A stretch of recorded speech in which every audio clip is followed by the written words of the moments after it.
24 மணி நேர ஐசியு, பொதுநல மருத்துவம், எலும்பு முறிவு சிகிச்சை, ENT டாக்டர் சிவகுமார் மருத்துவமனை, சத்துவாச்சாரி, வேலூர். கத்தோலிக்க திருச்சபையின் புதிய போப்பாக அமெரிக்காவைச் சேர்ந்த பிரான்சிஸ் பிரெவோஸ்ட் தேர்வு செய்யப்பட்டுள்ள நிலையில் அவருக்கும் பொள்ளாச்சிக்கும் இடையிலான தொடர்பு குறித்த ஒரு சுவாரஸ்ய தகவல் கிடைத்துள்ளது.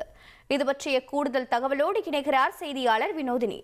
வினோதினி, வணக்கம். என்ன அந்த பொள்ளாச்சிக்கும் அமெரிக்க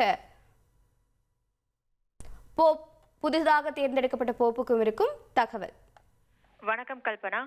அமெரிக்காவின் சிகாகோவை சேர்ந்த கார்டினல் ராபர்ட் பிரெவோஸ்ட் புதிய போப்பாக தேர்ந்தெடுக்கப்பட்டார். போப்பாக தேர்ந்தெடுக்கப்பட்டதும் மரபுப்படி அவர் 14ஆம் லியோ என்று தனது பெயரை மாற்றிக்கொண்டார். வட அமெரிக்காவை சேர்ந்த ஒருவர் போப்பாக தேர்ந்தெடுக்கப்படுவது இதுவே முதல் முறை. போப்பாக பதவியேற்றதும் 14ஆம் லியோ மக்களை சந்தித்து உரையாற்றிய போது அமைதியை வலியுறுத்தியே பேசியிருந்தார். உலகம் முழுக்க போர் பதற்றங்கள் நீடித்து வரும் நிலையில் போப் 14ஆம் லியோவின் பேச்சு பெரும் வரவேற்பை பெற்றது.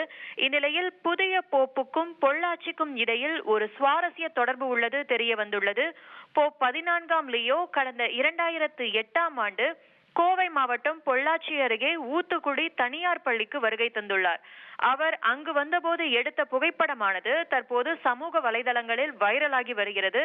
267வது போப்பாக ராபர்ட் பிரெவோஸ்ட் தேர்வு செய்யப்பட்ட நிலையில் அவர் இந்தியாவிற்கு, அதிலும் குறிப்பாக தமிழ்நாட்டின் பொள்ளாச்சிக்கு முன்பு வருகை தந்திருப்பதை அறிந்து மக்கள் ஆச்சரியத்துடன் பகிர்ந்து வருகின்றனர்.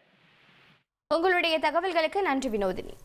மகளிர் நல பிரிவு 24 மணி நேர சாலை விபத்து சிகிச்சை, நீரிழிவு சிகிச்சை, டாக்டர் சிவகுமார் மருத்துவமனை, சத்துவாச்சாரி, வேலூர்.